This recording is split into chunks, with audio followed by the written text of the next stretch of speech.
अस्सलामुअलैकुम, बोलने से खुशामदीद। मैं हूँ शर्जील अरशद। मैं हूँ आपके साथ रमशा साजिद। हेडलाइंस आप जान चुके हैं, बुलेटिन का आगाज करेंगे। DGISPR की प्रेस कॉन्फ्रेंस की पूरी हिमायत करता हूँ। वो हमें किसी से लड़ने का नहीं कह रहे, सिर्फ ये कह रहे हैं कि हमारे खिलाफ प्रोपेगेंडा किया जा रहा है, इसमें हमारा साथ दें। वज़ीर आला बलूचिस्तान सरफराज पुख्तगी की इस्लामाबाद प्रेस कॉन्फ्रेंस का। बलूचिस्तान में कोई ऑपरेशन नहीं हो रहा, हुकूमत और करप्शन से नाराजगी हो सकती है लेकिन रियासत का कोई गुनाह नहीं। 3 साल से झूठ का प्रचार करके पाकिस्तान को तोड़ने की बातें की जा रही हैं। सरेंडर करके कौमी धारे में आने वालों को खुले दिल से वेलकम किया जाना चाहिए, कहा। जिस फील्ड मार्शल ने कई गुना बड़े दुश्मन को शिकस्त दी, उसके खिलाफ बयानिया बनाया गया जो अफसोसनाक और काबिल मुज़म्मत है। वज़ीर आला खैबर पख्तूनख्वा को मशवरा है कि सूबे के शहरियों की जिंदगी बेहतर बनाने पर तवज्जो देनी चाहिए।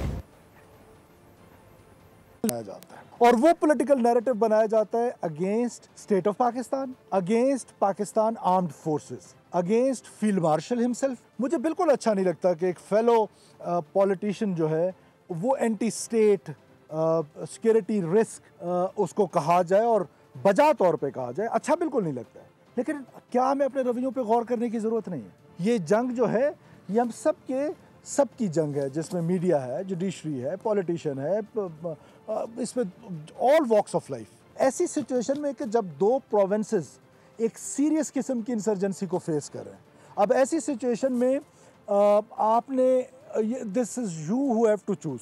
कौम ने चूज करना है और कौम ने चूज किया अपने फोर्सेस के साथ खड़ा होने को, कि बलूचिस्तान में लोग अपने फोर्सेस के साथ थे, अपनी फोर्सेस के साथ हैं, अपनी फोर्सेस के साथ रहेंगे। तो मैं समझता हूं कि हमें रियासत को कमज़ोर करने वाला बयानिया जो है उसको तर्क करना पड़ेगा।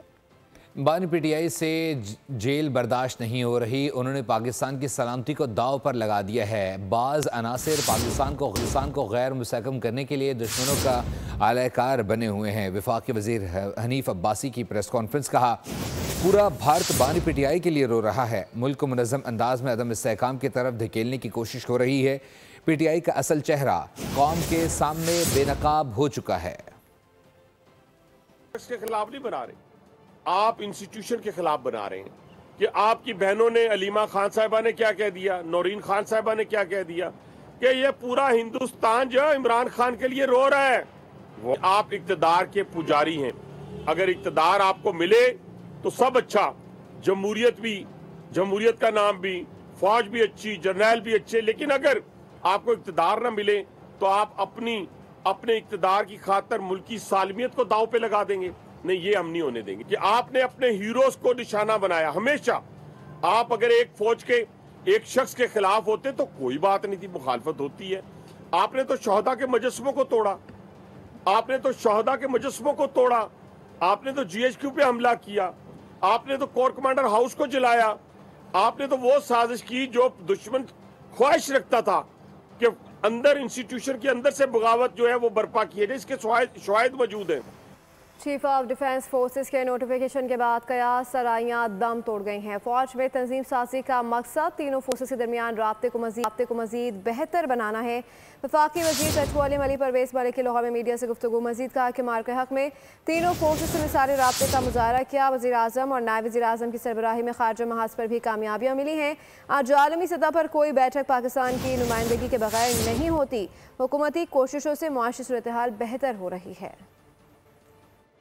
पन की गुफ्तगू जो साल से पाकिस्तान के अंदर गूंजती थी, आज शहबाज शरीफ साहब की क़यादत के अंदर उसको किनारे ज़रूर लगा दिया गया है। आप जानते हैं कि सस्टेनेबिलिटी आ रही है, बैनुल अक़वामी कंपनियां भी आज आपकी तरफ, पाकिस्तान की तरफ दोबारा रुख कर रही हैं।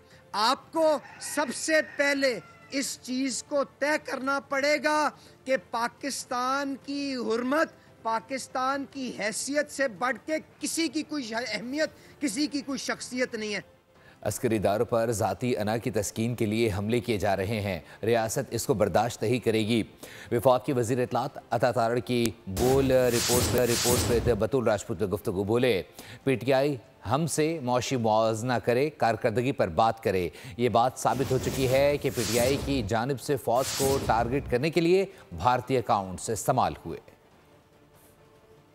Khan and minus this mentality तक तहरीक इंसाफ वाले अपने आप को डिसोसिएट नहीं करते इमरान खान के इस बयानिए के से जो चल रहा है फौज के खिलाफ और फौज के सरबराह के खिलाफ और मुल्की सालमियत के खिलाफ, और उस पर शर्मिंदगी का इजहार नहीं करते, माजरत नहीं करते और टोटली डिसोसिएट नहीं करते, तब तक इनसे कोई बातचीत नहीं है। अगर असेंबली में भी करनी है तो वो इस कॉन्टेक्स्ट में होगी कि आप माफ़ी मांगेंगे अपने पानी के जो स्टेटमेंट्स हैं जो वो दे रहे हैं फौज के खिलाफ, फौज के सरबराह के खिलाफ, और आप कहेंगे जी हम इसमें बिलीव ही नहीं करते, हमारा तो ये बयानिया है ही नहीं, फिर बात हो सकती है। Otherwise they have missed that बस। जो लोग जत्थों को लेकर सरकारी इंस्टॉलेशंस को डिस्ट्रॉय करें, जो कैप्टन कर्नल शेर खान जैसे शहीद के मुजस्मे को मसमार करें, उसकी बेहुरमती करें, इन पे तो बहुत पहले पाबंदी लग जानी चाहिए थी। मेरी तो बिल्कुल राय इस पे क्लियर है। हुकूमत ने पीटीआई के आम रहनुमाओं के बैरून मुल्क जाने पर पाबंदी लगा दी। पीटीआई रहनुमाओं के नाम एग्जिट कंट्रोल लिस्ट में डालने की बाज़ाब्ता मंजूरी दे दी गई है। बानी पीटीआई शाह महमूद कुरैशी, उमर अयूब, फवाद चौधरी, शिबली फराज, सलीम गंडापुर, शहरियार आफरीदी, उस्मान डार के नाम ECL में शामिल किए गए। सियासी अफरा तफरी फैलाने वालों के खिलाफ घेरा तंग, वफाकी हुकूमत फुल एक्शन में आ गई। तहरीक इंसाफ के अहम रहनुमाओं के बैरून ममालिक जाने पर पाबंदी आयद कर दी गई। सियासी रहनुमाओं के नाम एग्जिट कंट्रोल लिस्ट में डालने की बाज़ाब्ता मंजूरी भी दे दी गई। ज़राए के मुताबिक बानी पीटीआई शाह महमूद कुरैशी, उमर अयूब, फवाद चौधरी और शिबली फराज के नाम ECL में शामिल किए गए हैं। अली अमीन गंडापुर, शहरियार आफरीदी और उस्मान डार के नाम भी लिस्ट में शामिल है। शेरी मजारी, सरताज गुल, मुसर्रत चीमा और कंवल शोजब का नाम भी शामिल है। महकमा दाखिला पंजाब ने फहरिस्त वफाकी हुकूमत को भिजवाई थी। 9 मई के फसादात के तनाजुर में नाम ECL में डालने का फैसला किया गया है। 2018 में फितना और फसाद फैलाने वाले लोग मुल्क पर मुसल्लत हुए। पीटीआई ने अवाम के साथ झूठ और फ्रॉड किया। उन्होंने अपने दौरे हुकूमत में अवामी फलाह का कोई काम नहीं किया। सीनियर सूबाई वजीर मरियम औरंगजेब का मरी कोटली सतिया में जलसे से खिताब, कहा पंजाब में 1 साल के दौरान 20,000 सड़कें मुकम्मल की, मजीद 10,000 बनाई जाएंगी। कोटली सतिया में मरी डेवलपमेंट फेज़ 2 का आगाज़ किया जा रहा है।